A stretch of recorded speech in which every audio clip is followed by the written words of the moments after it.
We have not received any blue cards.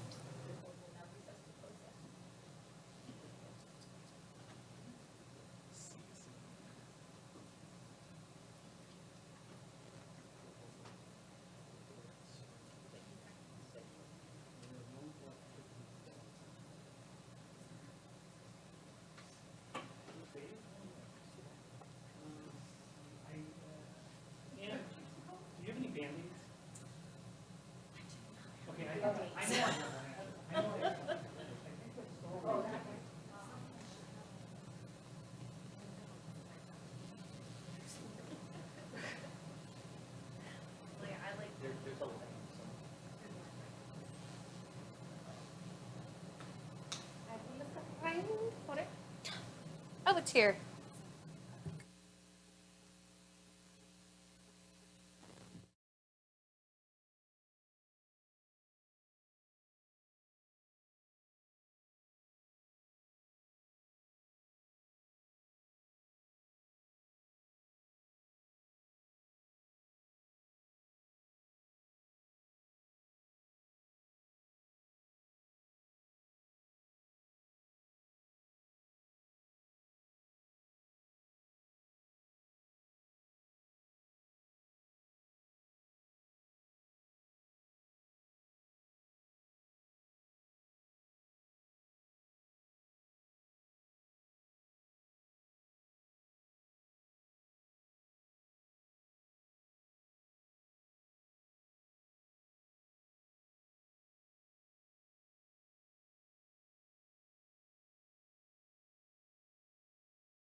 Convening from closed session.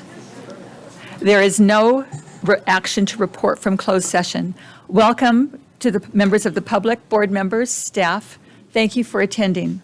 As noted in Board Bylaw 9324, this meeting is being video recorded and broadcast via a link on our website. The recording and broadcast may capture images and sounds from those attending the meeting. I'd like to remind audience members and speakers that it is not unusual for students and young children to be in attendance at our meetings or to watch it on YouTube. I invite you to model civility and decorum as we go about the business of the board this evening. While I cannot prohibit anyone from using unprofessional language, please think about the students and adults who are watching these proceedings. We'll begin tonight's meeting with Student Representative Shannon Headley leading us in the Pledge of Allegiance, followed by Trustee Williams leading us in a moment of meditation, Trustee Rawlings reading from the District Vision, and Ms. Garcia will take roll. I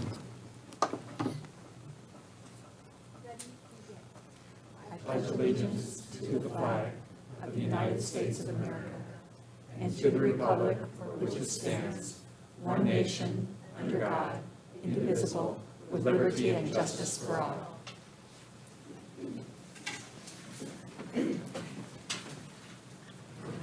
I would like to take this moment to reflect on diversity, equity, and inclusion. What is equity? It's all the ways that people are different, including race, socioeconomic status, gender, religion, language, age, and more. What is equity?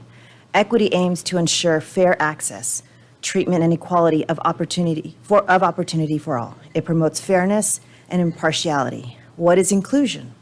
Inclusion is a culture where everyone feels included and welcome and feels supported. What it's not indoctrinating communism, it's not Marxism, it's not a socialist or sexist plot. I will end with a quote from Mahatma Gandhi. Our ability to reach unity in diversity will be the beauty and the test of our civilization. Thank you. Our community and its traditions are deeply connected to our schools. Parents and community members partner with teachers to provide unique educational opportunities for students. Students value the traditions that built our community. Local businesses, the lagoons, preserves, and beaches are an integral part of our identity. We will now take roll. Student Representative Headley. Here. Trustee Jones. Here. Trustee Williams. Here. Trustee Rawlings. Here. Trustee Pearson. Here. Trustee Williamson. Here. Thank you. Trustees, may I have a motion to approve Agenda Item 4.1, approval of the November 16th, 2022 meeting agenda? So move, Pearson. Second, Jones. Trustee Pearson made the motion. Trustee Jones seconded the motion. Ms. Garcia, please call for a vote. Trustee Jones. Yes. Trustee Williams. Yes.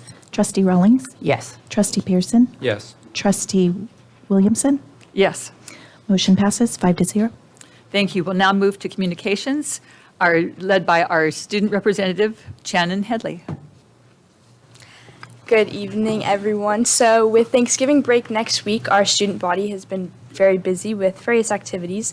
Our ASB has been hard at work during the football season, and we held our last home game of the season last Friday, and this week we'll be playing Lincoln High School on Friday for the CIF Open Division Championship in the new Snapdragon Stadium, being the first ever high school football game to take place in this new stadium.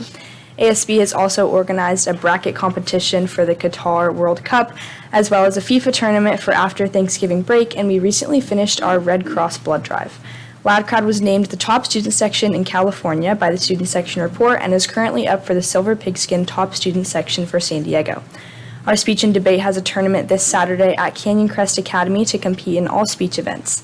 They have recently been competing in various debate competitions, and their program was recently moved up from 18th in the nation to 10th in the nation. Our drama department finished their fall play Clue at the end of October and recently announced that they will soon be holding auditions for their 2023 spring musical Spam-A-Lot. Our dance program will be presenting their annual Lancer Dancers Showcase on December 1st, 2nd, and 3rd. They will have performances from all dance teams, our Mancer dancers, and kids that have been taking classes from the Lancer dancers for the past couple of months. We've completed our senior night celebrations for girls volleyball, boys water polo, cross country, golf, football, band, dance, cheer, and our sports medicine students, and we are now moving into our winter sports, including soccer, basketball, wrestling, and girls water polo. Moving on to SCHS, Sage Creek's first trimester finals are underway, and their students are studying hard before Thanksgiving break. We wish them the best in their testing. The Sage Creek Foundation is holding a Christmas tree fundraiser to raise money for their Bobcat athletes, and we encourage any and all members of the Carlsbad community to come out and support their athletes. The Sage Creek Counseling Office hosted MIT graduates last week to prepare students for college interviews, and Sage Creek girls varsity basketball will play their first game of the season this Friday. We wish them luck. Thank you. Thank you very much for that report. Dr. Churchill will now give us the superintendent report. Thank you. And tonight I'm going to defer my comments until the end of the meeting.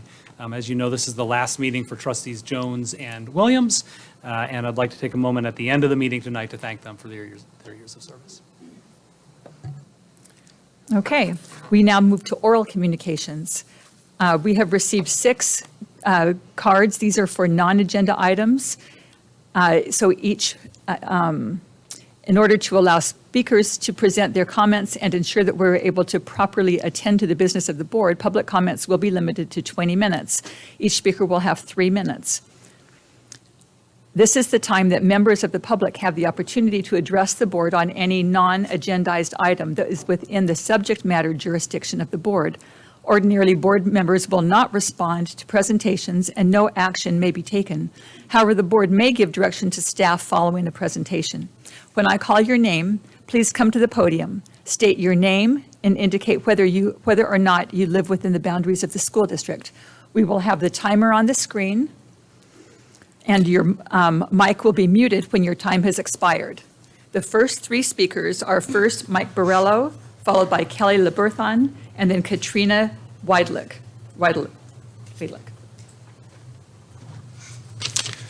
Good evening. My name is Mike Borello. I do live in the district, but I don't have any kids in the school right now. That is a long time ago. So last time we met in this room, we only had 1 minute to speak. And when you only have 1 minute to speak, you really can't express who you are and what you want to talk about. 1 minute is not enough time. And it's really not productive for anybody, for people who want to speak, for you that want to listen, and then for whoever's looking in on the meeting. 1 minute just isn't enough time. I just want to mention that. So after that meeting, the North County LGBTQ Resource Center wrote a press release, and I call it dirty journalism.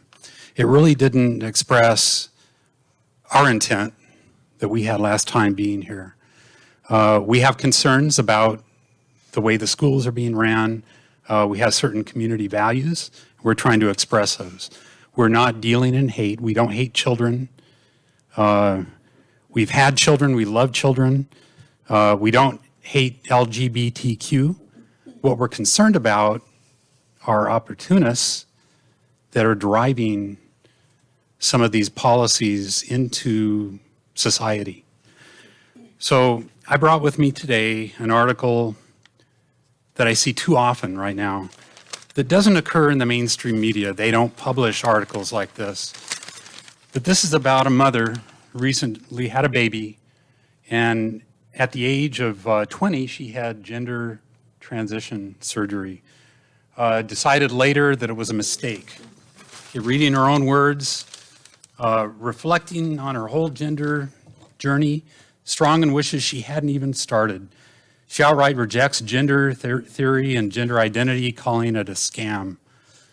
I now realize this isn't something that's connected to reality. It's sort of a fantasy. I don't mean that in a facetious way. It's just, that's how I see it. There is no science behind it.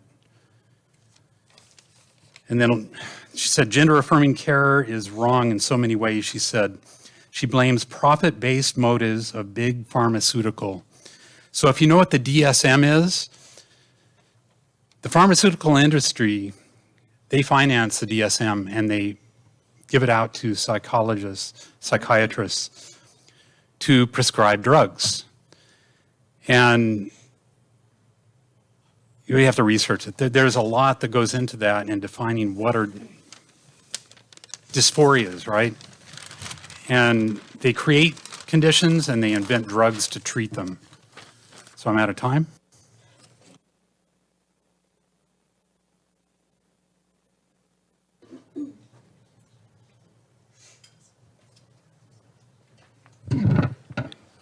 Kelly LeBerthon, Carlsbad resident. At last month's meeting, some Carlsbad teachers stood here defending the position that they are not required to share information about a student considering changing pronouns and genders with that child's parents. This took my breath away. When parents send their children to school, they are not relinquishing medical decisions and life choices for their child to the state. In no scenario does the state have greater love or concern for a child than the child's parents. One may think, oh, where is the harm in letting a child choose a pronoun? Instead of referring to the biological sex of an individual, pronouns are now demanded to reflect a person's asserted gender identity. And with the growing, indeed infinite number of asserted gender identities, the number of preferred pronouns has grown at an even faster rate. Some pronouns are even designed to communicate non-human identities.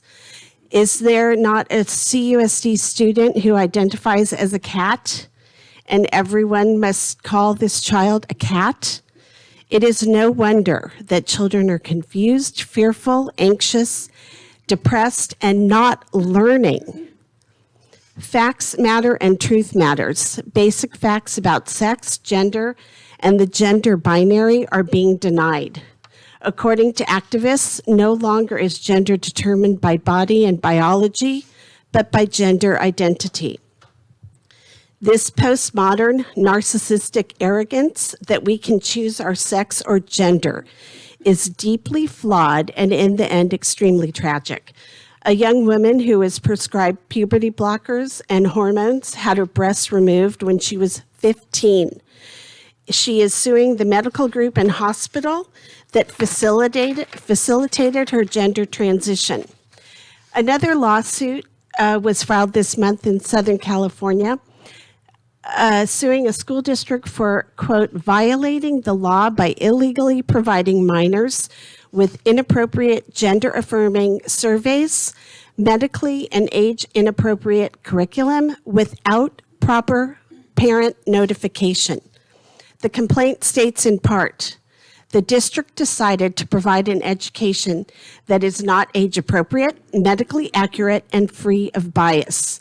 In so doing, it violated both its ministerial and discretionary duties.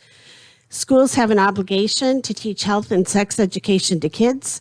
They do not have the right to teach kids about woke political issues that are at best medically unsettled and certainly not age appropriate. Schools need to return to teaching courses. We now move on to the next person.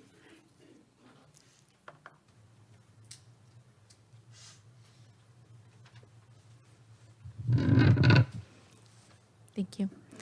Hello, Katrina Weidelick. I am a teacher and parent of 2 children in the district and GSA advisor.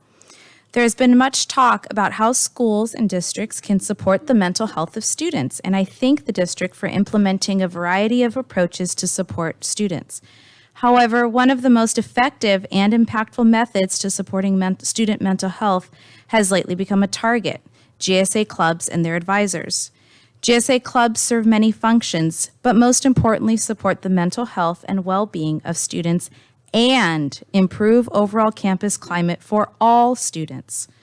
A 2016 meta-analysis conducted by Vanderbilt's Peabody Research Institute of 15 independent studies surveying 63,000 high school students found benefits for students who attended schools with a GSA club, including 50% less likely to hear homophobic remarks, 36% less likely to be fearful for their own personal safety, 30% less likely to experience or observe homophobic victimization, lower levels of victimization for all students.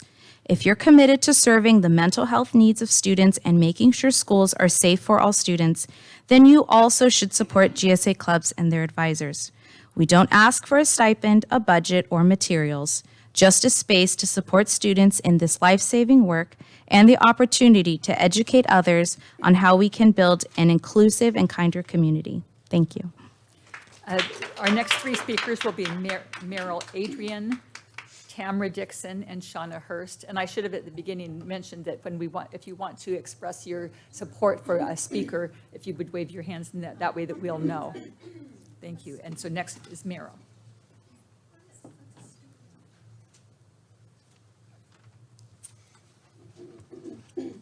Yes, my name is Meryl Adrian. I live in the district approximately 15 years. I'm a former employee of the Poway Unified School District, so I do have some sympathy for what you're going through.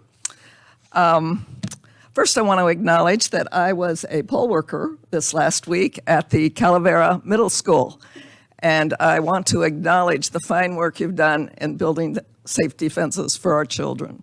That is wonderful. However, my real concern is what's going on behind those fences. I'm here to strongly question the appropriateness of an email that was sent to a Sage High School faculty by Sarah Hunter, a teacher and advisor at Sage Creek, on September 21st, 2022, promoting the LGBT agenda.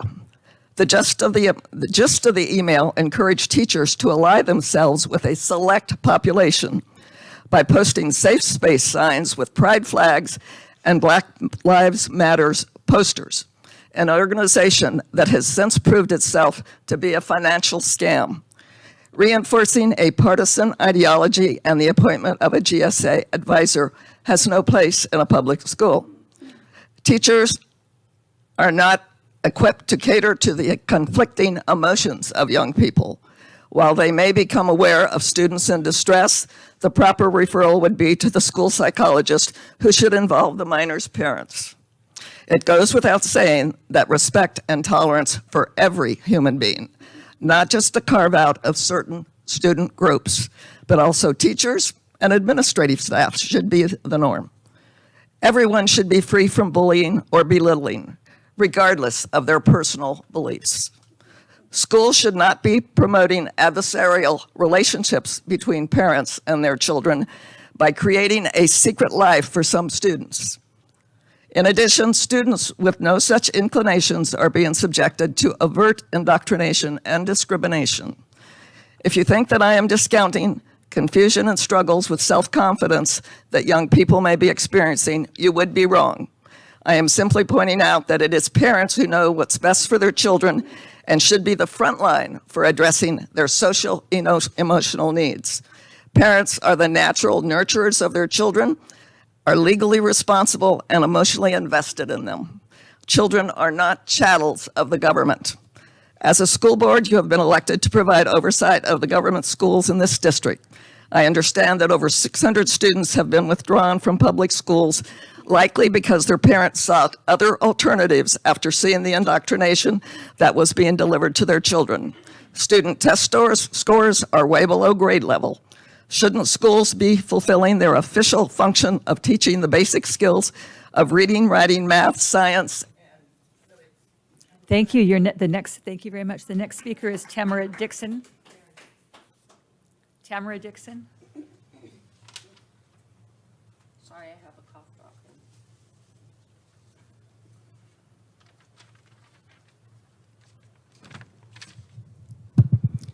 Hi, I'm Tamara Dixon.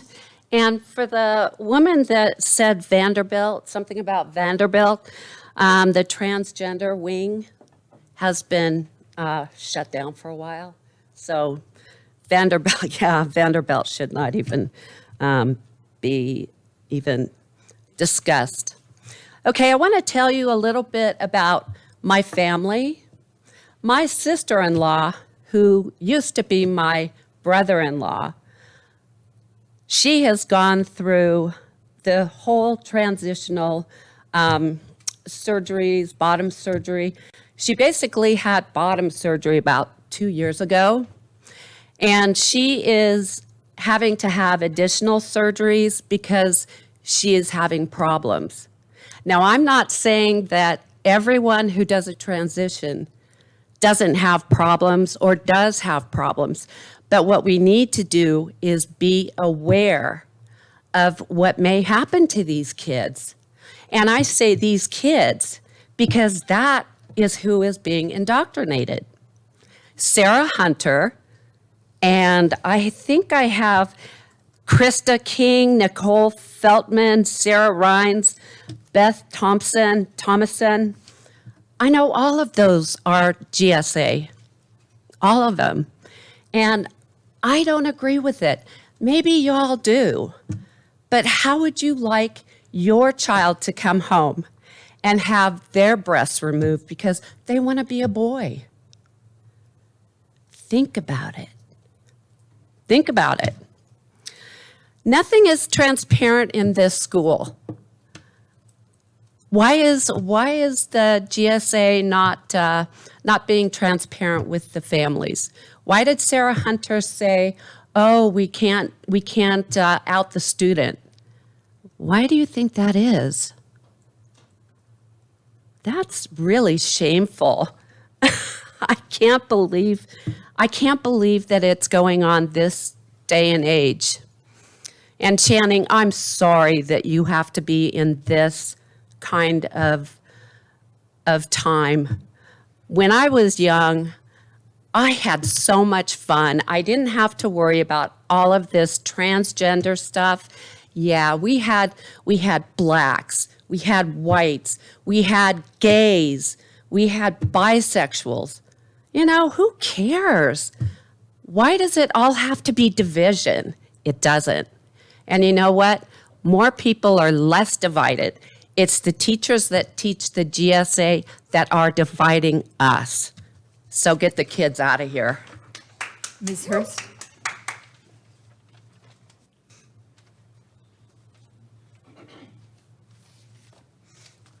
Good evening. It's Shauna Hurst with your Carlsbad Unified Council PTA update. So much good stuff. I'm glad you put me in at the end. It's running late. Carlsbad High School PTSA students and admin and district staff have come together to launch Lancer Lockers. Say that 5 times. It's an exciting initiative that will bring shelf-stable food to Lancers in need. A formal announcement just went out today, and you could sign up. They're taking donations of all types of items for these Lancer Locker kits. In October, the CUC found out that Carlsbad High School's speech and debate team could not compete because they didn't have enough judges at a tournament they were hosting at Carlsbad High School. So it was exciting to see other PTA boards and CUC executive teams rally to volunteer, allowing all Carlsbad High School students to compete. I was a judge. They were awesome. It's really impressive. And I've been told currently Carlsbad High School speech and debate is ranked 10th in the nation. The PTSA also helped provide volunteers for the Sage Creek Genius Project reviews. I was not able to make that, but I've heard really amazing things about how impressive those high school kids are and their projects that are going on. At Valley School, they're launching the Viking Bean. It's focused on teaching students with special needs fundamental skills. The students will be delivering coffee to teachers. This is part of the special ed program there. It enables them to get to know their teachers, practice social skills, math, reading skills, and learn vocational skills. I'm also proud to add that Calavera Middle School has also funded a PTSA grant so that same program can launch at Calavera. It's called Calavera's Coffee and Kindness Cart, and we're excited for that. Also at Calavera Middle, we had our very first ever 6th, 7th, and 8th grade dance. And it was very successful, and especially because Dr. Ecker came back on Monday. It was very stressful for him, so I thank him for that. Put that many kids in a room, it's stressful. At AOE, they gathered over 2,400 canned items for Hope Leadership Academy. They had a successful book fair, have reflections entries have almost more than doubled, and they had amazing father-daughter dance. And CHE also had kind of the same turnout. Hope had incredible Monster Mash. And lastly, I had more, but we're out of time. But I do want to at least say something to Trustee Williamson and Jones. to thank you for your over 20 years on the board, and we wish you success. And just know there's always seats in the audience if you want to come back. I'd be happy to sit next to you and watch it on a whole different way. Anyways, thank you. Thank you. And actually, Trustee Williamson is staying. It's Trustee Williams who's retiring. Unless I misread the. That's all right. Thank you very much for all that you do. We will now move to item 6.1, approval of the consent calendar. All matters listed on the consent calendar will be considered by the board to be routine and will be enacted by the board in one motion. There will be no discussion on these items prior to the time the board votes on the motion unless there is a request for one or more specific items to be discussed and/or removed from the consent calendar. This is the time for public comment. Have any blue cards been received? There are no blue cards for this item. Trustee Williams has asked that we pull item 6.5. Are there any additional items to be pulled? May I have a motion to approve consent calendar with the exception of item 6.5? So moved, Jones. Second, Rawlings. Trustee Jones made the motion. Trustee Rawlings seconded the motion. Ms. Garcia, please call for a vote. Trustee Jones? Yes. Trustee Williams? Yes. Trustee Rawlings? Yes. Trustee Pearson? Yes. Trustee Williamson? Yes. Motion passes 5-0. Thank you. May I have a motion to approve the consent calendar item 6.5? So moved, Jones. Second, Rawlings. Trustee Jones made the motion. Trustee Rawlings seconded the motion. Trustee Williams, would you like to speak on this matter? Yes, I pulled item 6.5 from consent because I will be abstaining from this item. City of Carlsbad is listed on the PO register and the AP warrant listing. My company works with the City of Carlsbad. While no material conflict of interest exists, out of abundance of caution, I will be abstaining to avoid the perception of a conflict of interest. Aren't you sorry that will be the last time you'll be able to read that? Ms. Garcia, would you please call for a vote? Trustee Jones? Yes. Trustee Williams? Abstain. Trustee Rawlings? Yes. Trustee Pearson? Yes. Trustee Williamson? Yes. Motion passes 4 in favor, 1 abstention. Thank you. We'll now move to our discussion action items. Item 7.1, the annual audit report for fiscal year 21-22. Trustees, this is a discussion action item. Mr. Dill. Good evening. The audit report for the 21-22 school year is complete. The board has already seen and approved our unaudited actuals at its September meeting, and that audit report confirms the veracity of those numbers. We did have a meeting with the board's audit committee with Trustee Jones and Trustee Rawlings, who will discuss this in just a moment. So I'll turn it over to you. Thank you, Mr. Dill. I just wanted to confirm what Mr. Dill shared. The audit committee met on October 31st. Trustee Rawlings and I were present, along with Assistant Superintendent Eric Dill and Director Araceli Salazar, and our Christy White Auditor, John Whitehouse. I'm pleased to report, trustees, that in all material respects, in all 3 opinions rendered by the auditor, we were found to be unmodified. In the district, in all material respects, is in compliance with federal grants, state grants, and I apologize, the third element is financial statements presented. There was a single finding related to the Expanded Learning Opportunities Grant. While the required expenditure plan was approved on time, the report, the district had 5 days to submit that report and missed that deadline. It was, though, turned into the County Office of Ed, the staff oversight for late submission. The staff stated that there was an oversight for the late submission. The new requirement for districts this year and a one-time submission, this was a one-time submission so that it won't happen again. So it's not a material finding. Many districts were unaware of the 5-day submission deadline as it was explained to us. The district staff was focused on making sure the meeting occurred per the audit guidelines and missed the plan submission deadline. And so in that case, we were given a finding. There was one GASB note that we discussed at length that the district should be aware of. It was GASB number 96. This is related to subscription-based information technology arrangements.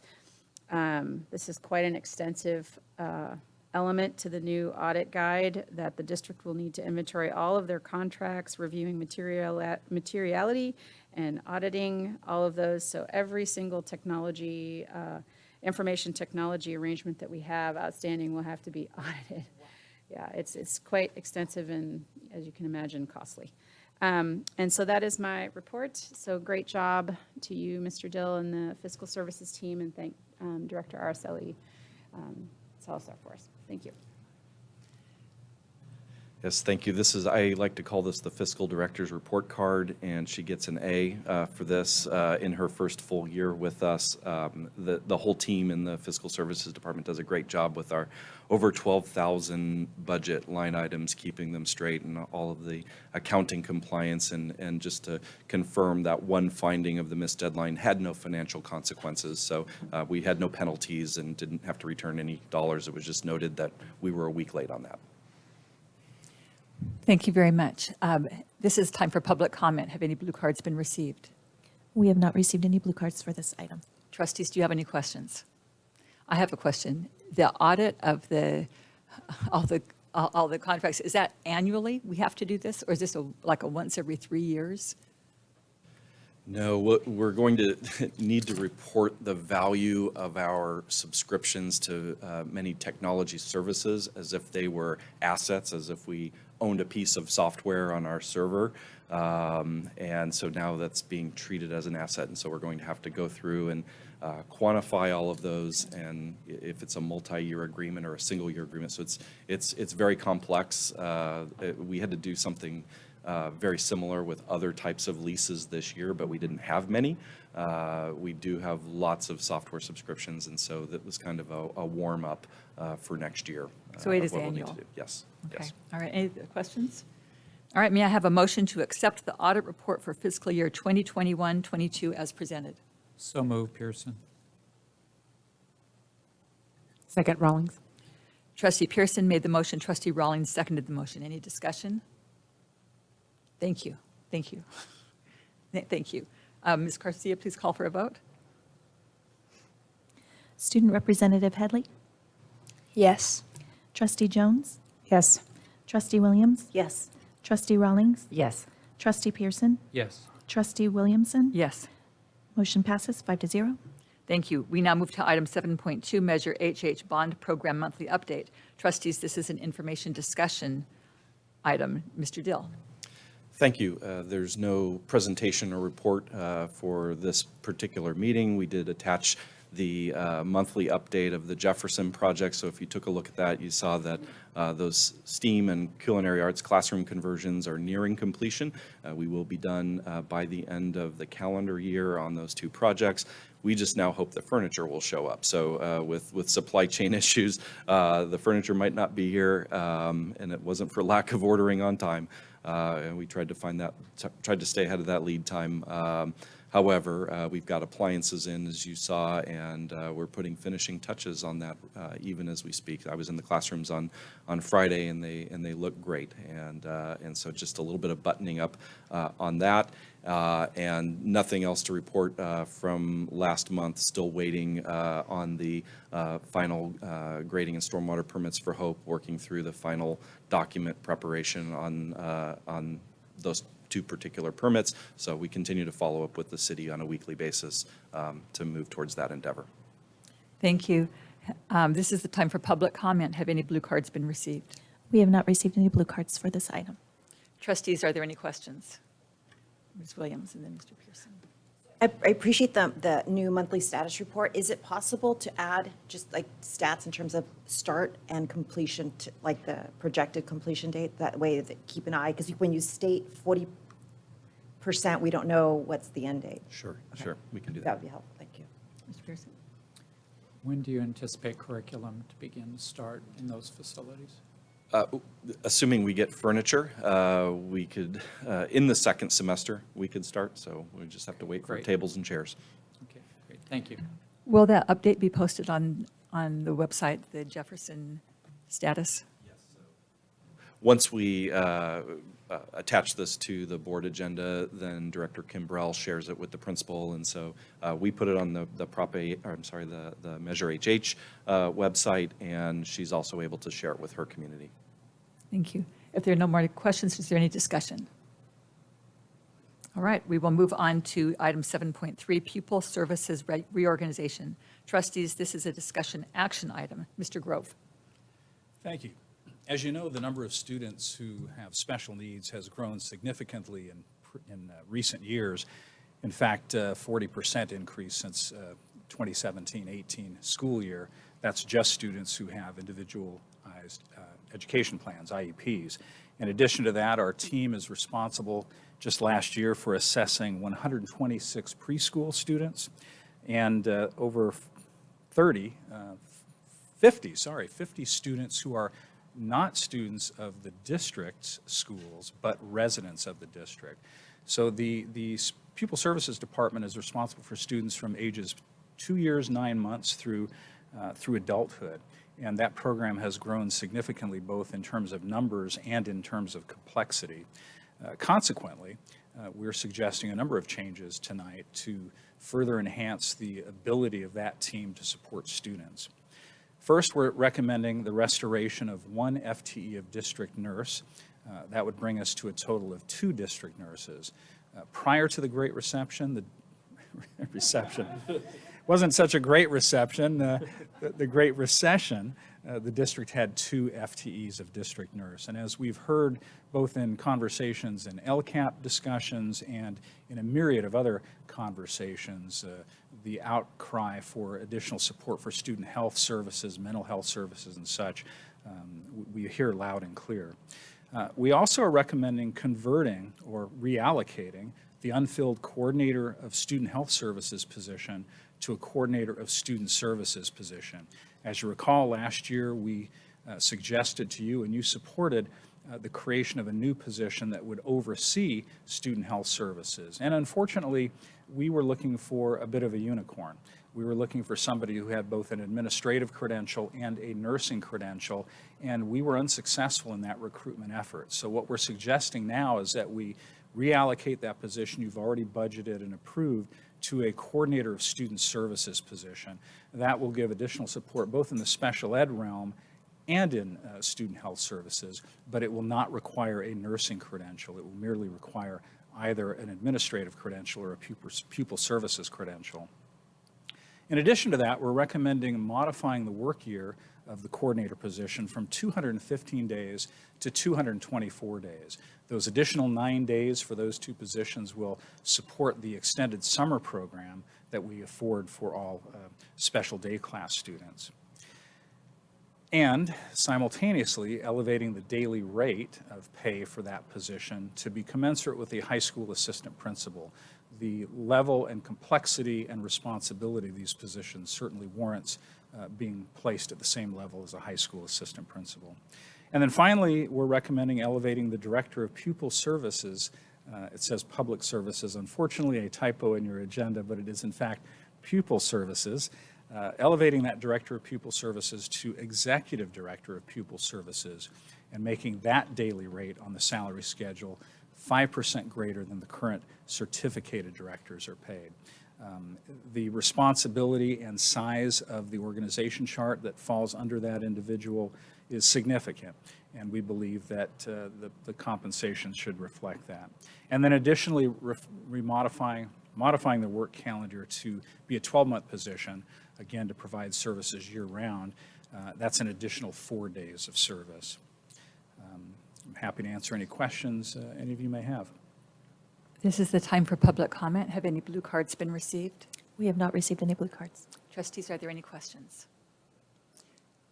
Mr. Pearson. I know I asked this question to you when you had put in the weekly report. With the continued growth in IEPs, that with these changes that we'll be able to continue to manage the trend going forward. And I think you answered it, yes. Correct? Yeah, we do not see a decline in the number of students and families looking for services such as as those provided in the Student Services Department. That's correct. And then the second part is, if we did nothing, what impacts would that have to our district? Well, I think anecdotally, what I would suggest is that we hear praise for the members of the Student Services Department regularly, but what we also hear is an appeal for additional support for them. They will continue to limp along, but it would result in a lack of services being provided to all students who need them, a lack of finding students who may need services and are not yet identified. I think that students would pay the price if we didn't make these recommended changes. Thank you. If I could jump in on that and say that being able to manage those programs better would ensure that we have better compliance in providing those services, and we often see financial consequences whenever we're stretched too thin and are unable to ensure that we're providing all the services that are required by law. Thank you. Ms. Jones. Yes, Mr. Dill, this question is for you, and I apologize not asking it sooner, but does the new special ed financial model allow for the increases in ongoing expenditures? So if our ADA is growing in special ed, is that acknowledged now by the state? I know previously it was not. It still is not. The special ed funding model is still based on average daily attendance, even though we're serving all of the students who receive special education services. And statewide, the identification of those students is going up, while statewide average daily attendance is going down. So it is sort of a vicious cycle. Fortunately, the state has provided additional funding. They've leveled up the special ed, what we call AB 602 funding. They're bringing it up to the average. There were some additional allocations on top in this current year budget to provide more funding, to make at least to provide more funding on a per student basis, but it still is not tied to the number of students that we actually serve. So things are getting better, but it's still sort of a backwards model in my mind, but I'm an outlier on that. Any other questions? May I have a motion to approve the proposed pupil services organization chart, the proposed certificated management salary schedule, and related actions effective January 1st, 2023. So moved, Jones. Second, Rawlings. The motion was made by Trustee Jones and seconded by Trustee Rawlings. Is there any discussion? Trustee Rawlings. I just wanted to say that during my discussion with Mr. Grove, we discussed the executive director position, that in larger districts, this is normally an assistant superintendent position, and that there would normally be multiple people doing the jobs that are being done by the current individual who would be our executive director in this place. Secondly, I wanted to recognize Mr. Grove in creating this position, because ultimately we may need, as we grow and as additional services, and I was thinking about nutritional services, for instance, we've found that we had a position that we now need to hire 2 individuals to do that one position. So this is a way, in my view, in being creative within our organizational chart. So I want to thank you for that, Mr. Grove. Okay, board members, we have a longstanding practice of using budget development process to consider new programs, positions, and practices that would have an impact on our budget, especially if the expenses are ongoing. This fiscally responsible, holistic approach has served us well for many years. In recent years, we've also used the LCAP process to ensure that we receive input from our stakeholders before developing and approving the budget. I'm uncomfortable that we're being asked to authorize new positions and salary increases in isolation from the budget cycle, because it means we're not able to prioritize this request within the context of other identified needs. I certainly see the need for this reorganization, and I actually support it. But I felt that we need to, as a board, reaffirm and send a message to staff that we really do want to honor the process that we have established in the past, which is things like this need to come to us as part of the budget cycle. So I'm just kind of asking if, I will be voting yes on this item, but I am concerned about the the way that it came to us. I'd like to support staff whenever possible, and so I am supporting it, but I believe that it is not consistent with our practice. So I'd be interested to hear, Mr. Pearson. So that's a great point, by the way. It gives me some pause. Not that I wouldn't support it, but I think the question to staff, when it's appropriate, is why wasn't that part of this last budget process? And there may be an explanation for that. I don't know if that's an appropriate time, but for me, I'd like to have that question answered. Okay, and I think that's a good question. Ms. Rollins? I would, are you asking for some input to give future direction, or is it more of just a statement, or I'm confused with what you're asking of the board? I am asking my fellow board members if you also agree that we would like things like this in the future to be brought to us as part of the budget cycle rather than one-offs mid-year, so that we could assess the entire budget at one time, rather than, this will be, I think, a $160,000 ongoing expense. So that's not like $1 million, but it still adds up. There was a time when we were receiving requests from staff, from the community, from all sorts of ways. My guess is Ms. Williams probably remembers this. We'd be receiving them all year long. And so we were asking to vote on things and have discussions all year long. And then it became quite unwieldy. And then we would sometimes, when it would come time for the budget process, our hands would be tied because we had already committed funds before we had talked about priorities as a whole. So I'm just asking the rest of you, are you still wanting to give the direction to staff that whenever possible, anything like this would be brought to us as part of the budget cycle rather than in November? So that's what. I would say the whenever possible, but I would even go a little bit further, because sometimes things like this are necessary, and I am seeing the rationale behind this being necessary at this time. So I would also say that if it does come before us, that there would be additional rationale provided to the board of why it could not be potentially done within the budget cycle. So I would be supportive of that, but I wouldn't want to tie the hands of staff, especially when sometimes things come up or it's discovered that it would be necessary outside of that cycle. So that's where I would stand. Okay. Ms. Williams, did you? Yeah, no, I was going to ask in terms of, was that asked already to staff prior, that why is it done midway and not in the beginning of the cycle? Staff was aware of that I was going to be stating this tonight. If that's your question? This is not catching them by surprise. Okay, but has it been asked, so to receive an answer, I guess it was. I did not ask that specifically. So would it be appropriate to ask? We'd be happy to bring that for you in a future report.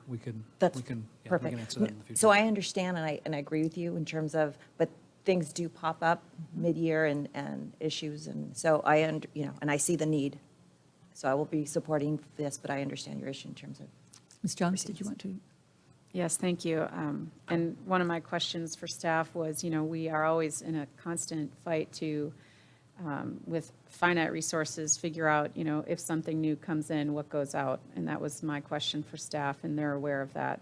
And then additionally, in this particular case, what sort of made it an easier decision was, sort of the potential costs for not delivering federally mandated services is far exceeds this number, unfortunately. And we definitely don't want to be in that situation where we're not providing those mandated services. But then additionally, the position that we had approved over a year ago and still hasn't filled was a big factor in, making this decision a little bit easier, and understanding that, the employment environment is extremely competitive, and, we have an employee that the organizational chart shift actually made a lot of sense for what services need to be given for that department. So for that reason, I'll be supporting staff's recommendation, and I appreciate and agree, we always at this district, I mean, it's the only way we've been able to right our footing is to say, if we add something new, what goes away, and then evaluate that at the time we're evaluating our budget. So thank you. Mr. Pearson. I'll be supporting it too, but I do think this, particularly with 2 new board members coming on, that we articulate under what circumstances that we come to the board, staff come to the board asking for change in a budget, either emergency request or there's some other, but something that really clarifies so we know ahead, particularly with new board members coming on, understand that under these certain circumstances, the staff has the flexibility to come to the board with a request. And that we, as a board member, also understand. So everything is out on the table and we're all on the same page, if you will, when it comes for a request out of the budget cycle. And that's just my suggestion. Okay. Dr. Churchill, is there any lack of clarity as far as what the board direction has been or discussion? No, there's no lack of clarity. Okay, all right, thank you. All right, Ms. Garcia, would you please call for the vote? Student Representative Headley? Yes. Trustee Jones? Yes. Trustee Williams? Yes. Trustee Rawlings? Yes. Trustee Pearson? Yes. Trustee Williamson? Yes. Motion passes 5-0. Thank you. We now turn to item 7.4, classified management salary schedule revision. Trustees, this is also a discussion action item. Mr. Grove. Thank you. Bearing in mind the prior discussion and hearing you loudly and clearly, this is an example of a midstream adjustment that I believe is necessary. Before I move into the item, I would like to recognize Personnel Commissioner Renee, who is in the audience this evening, and it's good to see you. This recommendation adjusts the salary placement of a single classified director. As you know, we've had a number of market studies done recently. One was referred to earlier, that being the necessary splitting of the Director of Nutrition Services and the Director of Purchasing Services. And in the course of those comp analysis, it became clear that while our objective has, the Personnel Commission's objective has always been to maintain placements at the median of comparable districts, and that in fact we had maintained that with all the director positions with the exception of the classified personnel director. And in fact, the incumbent is currently at the bottom of comparable districts for compensation. It's a bit complicated, and I don't want to belabor the point this evening, but our classified personnel director serves in a dual hat role. She serves the Personnel Commission as their employee to execute the Personnel Commission merit system objectives, but she also serves in a dual hat role, meaning she serves the greater personnel department and board. And we simply have not kept up with the market. It's an inequity that I would have brought at some point this year, but market dynamics dictate that it comes to you this evening. So our recommendation is simply that we move her range, or the range of that position, to be comparable to the median in the market, and that is consistent with our practice, and it would place her at range 16, which is the same as the Director of Fiscal Services, and it would place her at or about the median. Thank you. This is the time for public comment. Have any blue cards been received? We have not received any blue cards. Trustees, do you have any questions? Would someone like to make a motion that to approve the revised classified management salary schedule effective January 1st, 2023? So moved, Jones? Second, Rawlings. Trustee Jones made the motion. Trustee Rawlings seconded the motion. Is there any discussion? Ms. Garcia, would you please call for a vote? Wait. Oh, sorry. Sorry. You have to move fast if you want. Yeah, we were looking the other way. So initially I was concerned because it was this creep, if you will, budget creep coming up. But it's very clear when we have good people, we want to keep them. And we're just like in private sector, you want to keep good people in your business, you have to be competitive. So initially, as I said, I was not real excited about that, but after going through that kind of dynamic and catharsis, if you will, and having conversation with Mr. Grove, became apparent we want to keep our executive director in place. Ms. Garcia, would you please call for a vote? Student Representative Headley, Yes. Trustee Jones, Yes. Trustee Williams, Yes. Trustee Rawlings, Yes. Trustee Pearson, Yes. Trustee Williamson. Yes. Motion passes 5-0. We now move to item 7.5, LIUNA initial reopeners. Trustees, this is a discussion action item. I turn it over to Mr. Grove. Thank you. Our successor agreement with Laborers International Union of North America, LIUNA Local 777, expired on June 30th, 2022. They have provided reopeners to the district, and this is an opportunity for the public to be aware of what those reopeners are and to be able to provide comment either tonight or in the future prior to bargaining. This is the time for public comment. Have any blue cards been received? We have not received any blue cards. Are there any questions? May I have a motion to receive LIUNA's 2022-23 reopeners for consideration? So moved, Jones? Second Rawlings. Trustee Jones made the motion. Trustee Rawlings seconded the motion. Any discussion? Ms. Garcia, please call for a vote.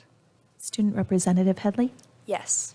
Trustee Jones, Yes. Trustee Williams, Yes. Trustee Rawlings, Yes. Trustee Pearson, Yes. Trustee Williamson. Yes. Motion passes 5-0. We now move to item 7.6, CUDA's initial reopeners. Trustees, this is also a discussion action item. Mr. Grove. This item is identical to the prior item, except this is the reopeners for the Carlsbad Unified Teachers Association. Again, this is an opportunity to provide notice to the public of the articles which they intend to reopen and to give an opportunity to provide input.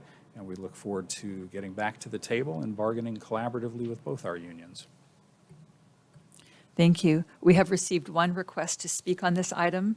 Mr. Scott Davison, you have 3 minutes. Please state your name and if you reside in the district.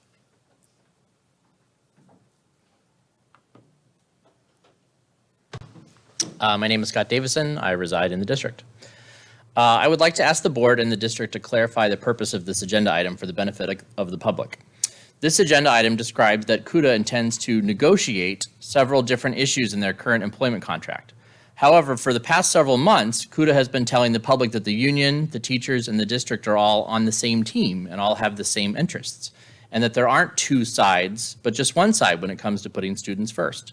So I am confused as to why CUDA believes that there is any reason for a negotiation in the first place. If the interests of the students are the same as the interests of the teachers, then why does CUDA even exist? The board should be able to make decisions that are in the best interests of both the students and the teachers, right? But since CUDA does exist, despite not knowing the purpose of their existence, perhaps the board and the district should simply let CUDA decide whatever they want and just give it to them. After all, since CUDA claims they fight for the best interests of the students, which are the same as the best interests of the teachers, then there's no reason for any negotiation. Something seems off here, doesn't it? It seems like a special interest union coming to negotiate with our school board is doing so because it believes it has interests which are different than that of the school district. Otherwise, they wouldn't be here at all because it's the board's job to put the students first. And if those interests are always the same, there's no need for a special interest union. So I'm hoping that someone here from the board or the district can clarify to the public why there is any need for this agenda item to exist, or for any negotiation with CUDA to begin with. And perhaps the board can simply assure CUDA that they'll represent the best interests of the teachers so that CUDA can save themselves $43,000 the next time there's an election for school board. Thank you. Staff, do you have anything to add? All right. Trustees, do you have any questions? May I have a motion to receive CUDA's 2022-23 reopeners for consideration? So moved, Jones? Second Rawlings. Trustee Jones made the motion. Trustee Rollins seconded the motions. Is there any discussion?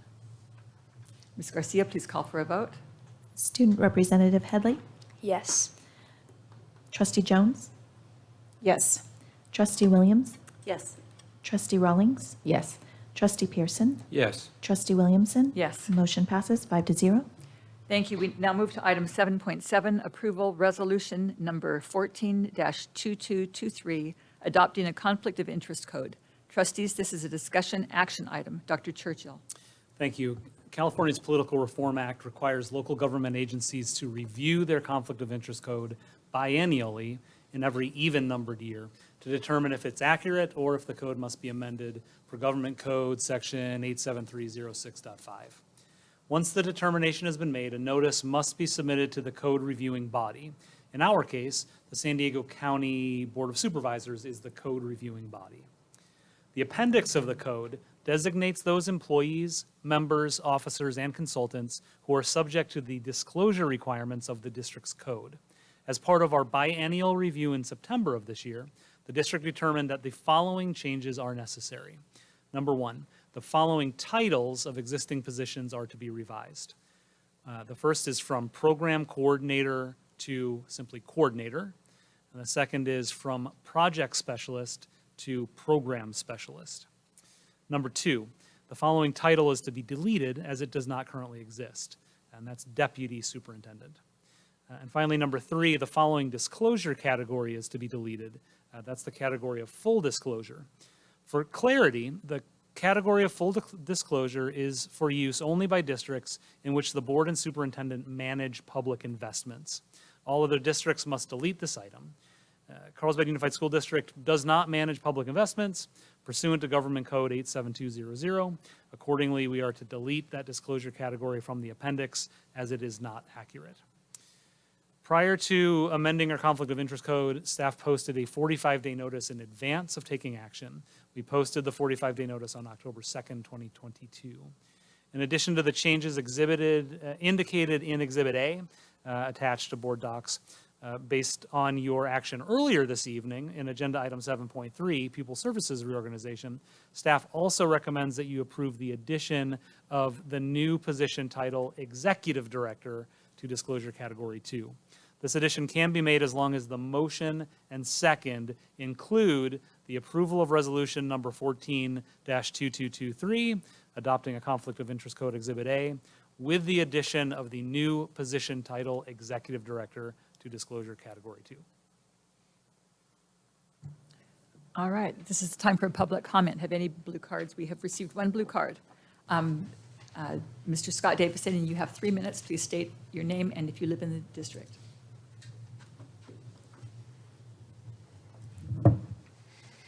My name is Scott Davison, and I live in the district. Tonight, the board is revising some provisions of its conflict of interest code. I have a few additional suggestions.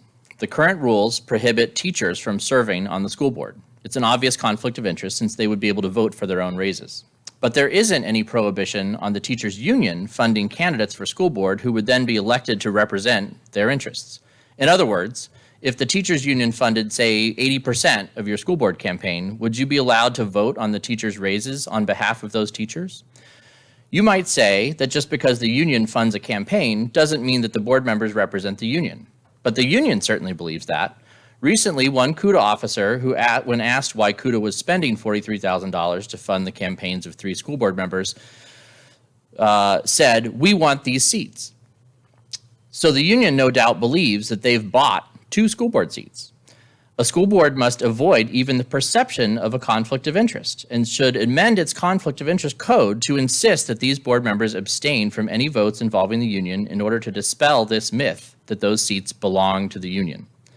My second suggestion should be obvious as well. Let's say the union funds the campaign of a school board member who actually works for the union.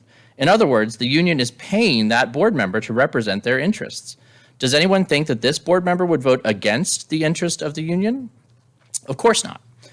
So the conflict of interest code should also be amended to prohibit a board member who works for the union from voting on anything that might benefit the members of that union.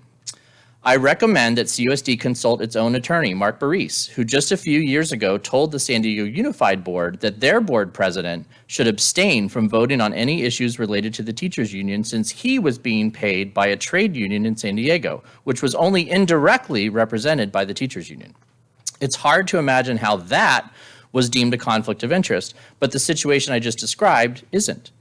We already have a trustee under investigation by the FPPC for failing to disclose the income from the very union that represents the conflict of interest in the first place. So it certainly seems that an amendment to the conflict of interest code to avoid these perceptions of conflicts of interest is desperately needed. Thank you. Staff, do you have any comments? All right. Trustees, do you have any questions of staff? May I have a motion to approve Resolution Number 14-2223, adopting a Conflict of Interest Code, Exhibit A, as presented, with the addition of the new position title, Executive Director, to Disclosure Category 2? So moved, Rawlings. Second, Jones. Trustee Rawlings made the motion. Trustee Jones seconded the motion. Is there any discussion? Mr. Pearson. There's some pause for me out of some comments that just the speaker made, that I don't know if it's appropriate for our attorney to weigh in or not. I probably don't have three thumbs, but for that request, but I do have a little pause on that, only because there might be some precedents already set in the example that was stated from the person. So I guess that's my concern here on this, and I may vote against this resolution as is because of that. All right, any other discussion? Ms. Garcia, please call for a vote. Student Representative Headley, Yes. Trustee Jones, Yes. Trustee Williams, Yes. Trustee Rawlings, Yes. Trustee Pearson, No. Trustee Williamson. Yes. Motion passes 4-1. Thank you. We now move on to item 7.8, revision of board policies, second reading. Trustees, this is a discussion action item. Dr. Churchill. Thank you. Last month, the board approved 9 board policies as a first reading and directed staff to bring those back as a second reading. We'd ask that you approve these 9 policies as written. This is the time for public comment. Have any blue cards been received? We have not received any blue cards. Okay. May I have a motion to review the board, approve, okay. I think we've reviewed, to approve the board policies 0420.41, 3110, 3523, 3550, 3551, 3553, 4030, 5111, and 5141.21, and approve as a second reading. Can I make a motion to approve all those except for Board Policy 3550? So are you asking me to amend my motion? You asked for a motion. Oh, I asked for a motion. So I'm asking for the motion to the same policies except for Board Policy 3550. May I have a second? Second, Jones. Okay, discussion. Is there any discussion on the board policies that we are being asked to approve? Ms. Garcia, would you please call for a motion? I'd call for a vote, or a call for a motion, either one. I'm very flexible tonight, whichever one you're feeling like. Student Representative Headley, Yes. Trustee Jones, Yes. Trustee Williams, Yes. Trustee Rawlings, Yes. Trustee Pearson, Yes, for the sake of conversation, yes. Trustee No, Williamson. this is a vote. Oh. This is the vote. On, No. And Trustee Williamson. yes. Motion passes 4-1. Okay, would you like to make a motion for the 3550? So I would like to make a motion for Board Policy 3550. The sentence after the itemized 1 through 5, that sentence states, "The district's food service program shall give priority to serving unprocessed foods and fresh fruits and vegetables." I would like to add, "and not serve ultra-processed foods." Second. Any discussion? So, okay. So based on the research from the Harvard Medical School, it suggests that there's an association between ultra-processed foods, ultra-processed diets and heart disease. And the processed meats that the World Health Organization does classify it as a carcinogen.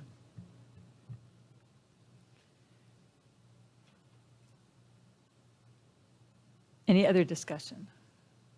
I guess I'm going to ask, Mr. Dill, could you respond to that?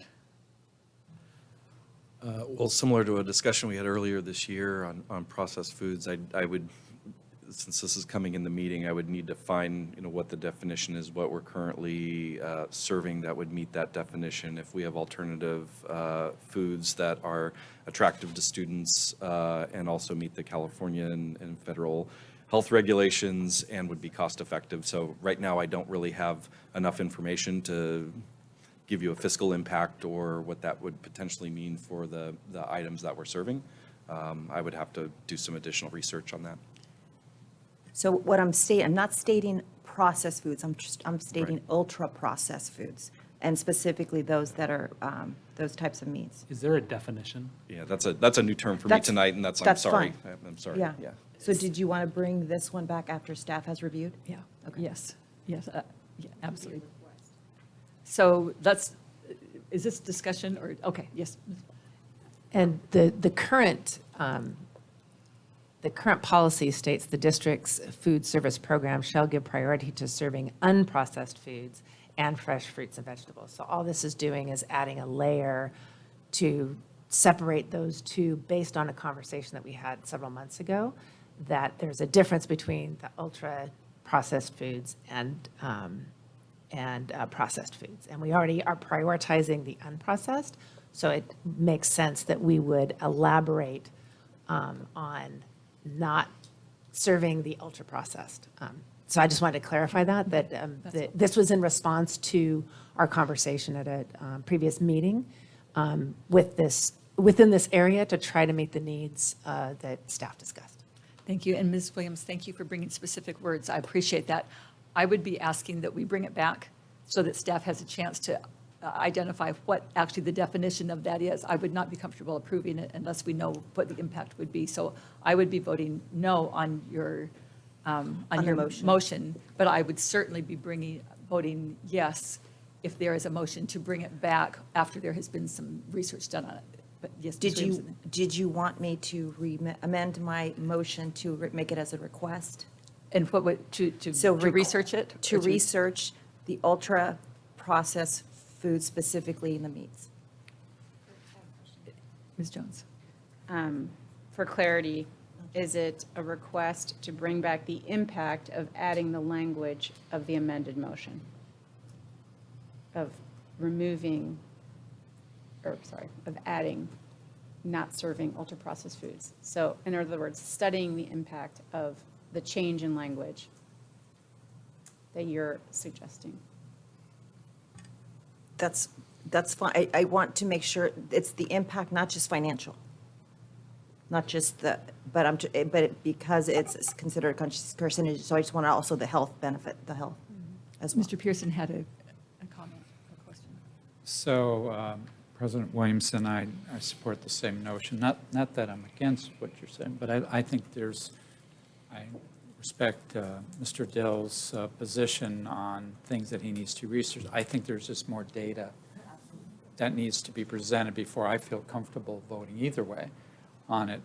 And then I do think there's that, if I remember, the conversations were not only the health impacts, but the budget impacts and the sourcing impacts, if I remember the conversation, is there availability on that as well, too, besides all the government regulations, state and federal as well, too. So I just want to be really clear. It's not that I'm against it, but I think there's more information that needs to be presented to me before I get comfortable.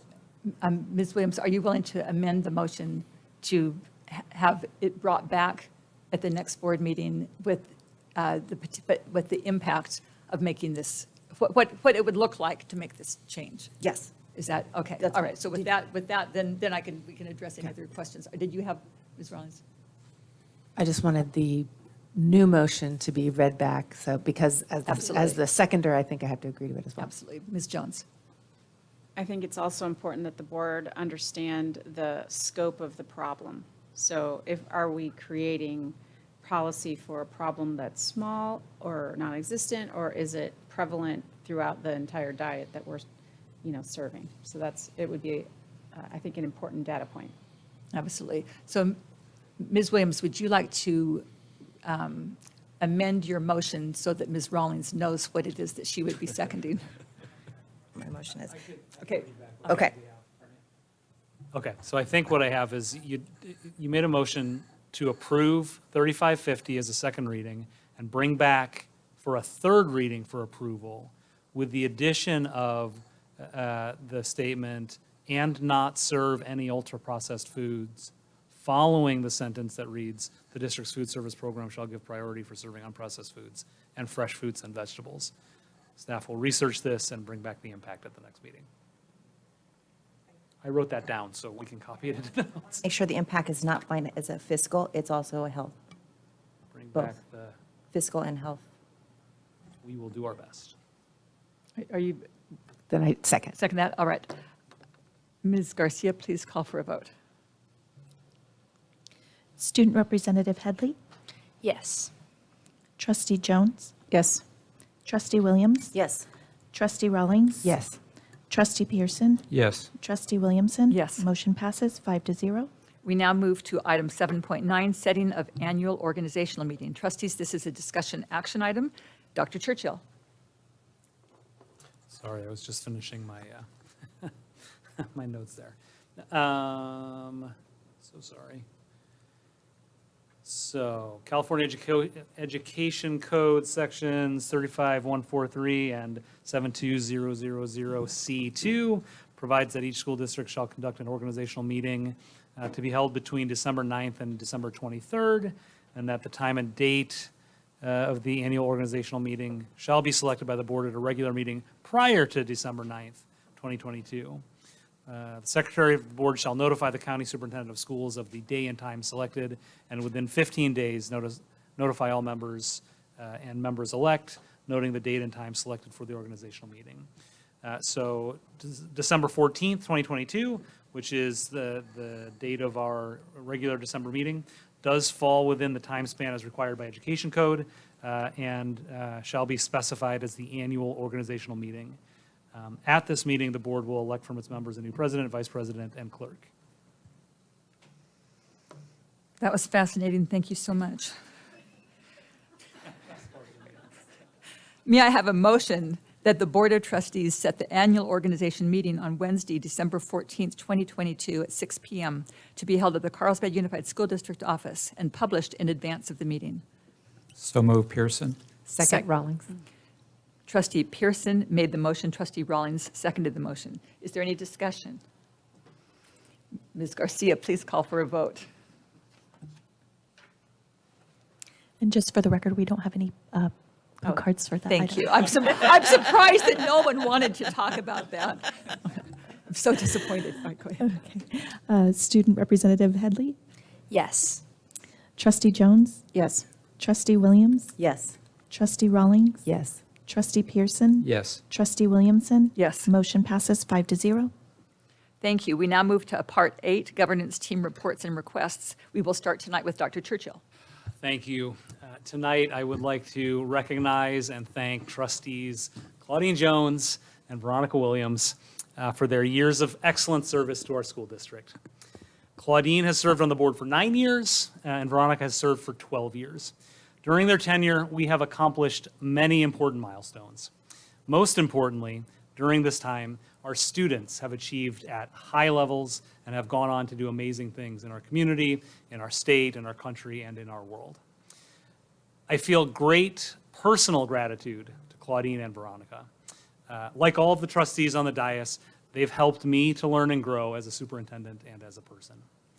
Thank you, Trustee Jones, Trustee Williams, for your dedication and steadfast service to our students, staff, and community. You will be missed, but your legacy will continue. On behalf of the board and the cabinet, I have something to bring over to you. And would you like to take a picture?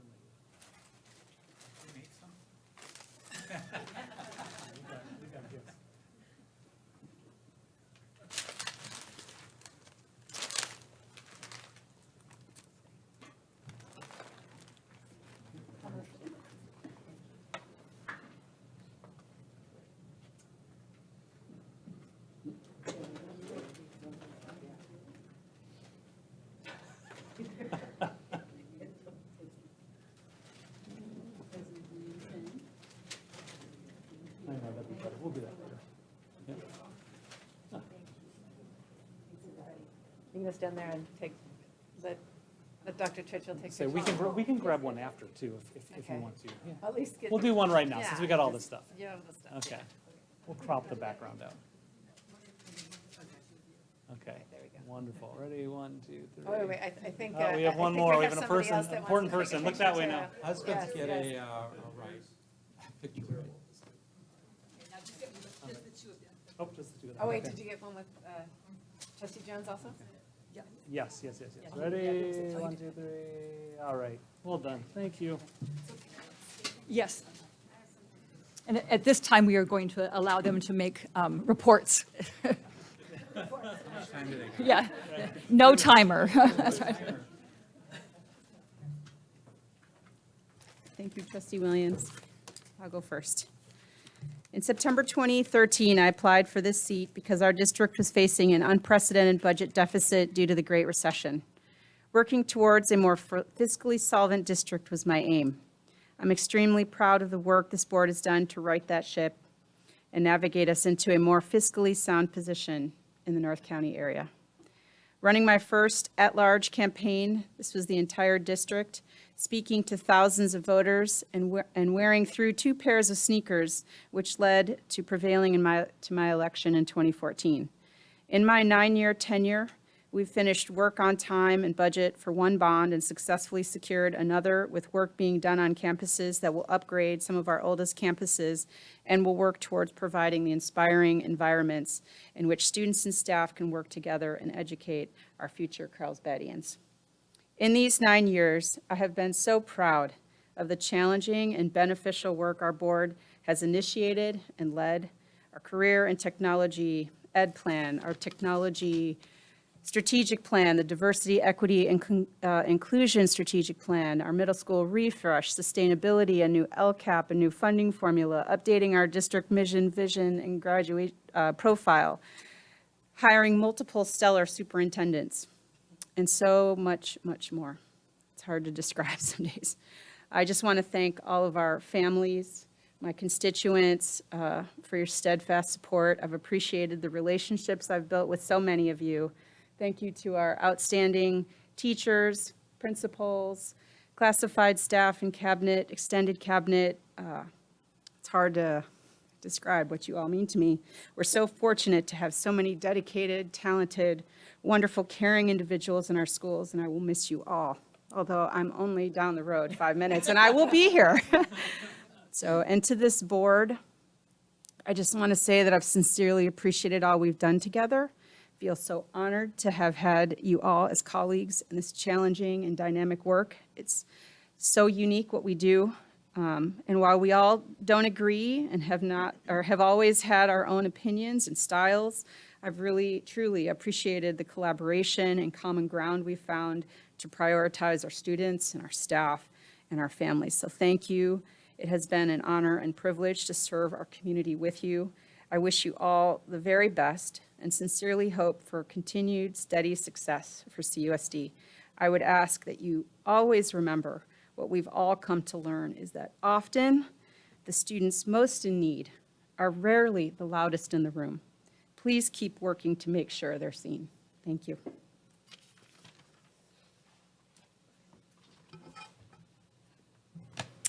It's been a privilege to be on the Carlsbad School Board since 2010. I'm thankful for being part of a high-functioning governance board where we can agree and disagree with respect, civility, and civil discourse.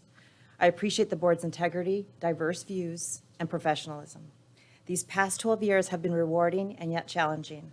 I'm proud that we added A through G high school requirements, creating high-achieving academics. I'm proud we opened Sage Creek High School, even though there were those who fought against opening it. I'm proud of our award-winning schools, academic and athletic programs, teachers, and staff. There are so many more accomplishments to list, but there's still more to accomplish for our students to become lifelong learners and prepare them for the world of work. My message to the future board: don't be afraid to make hard decisions even when they are unpopular. Don't be afraid to stand up for what is right for our students. Don't be afraid of the challenge. I wanted to thank especially you, Trustee Williamson, for your guidance as the one trustee who has been serving our students and has been on the board for 22 years. I wanted to thank Superintendent Churchill, Assistant Superintendent Dr. Nye, Assistant Superintendent Mr. Grove, and Assistant Superintendent Dill for your hard work and your commitment to our district and our students. This has definitely been a rewarding journey. Thank you.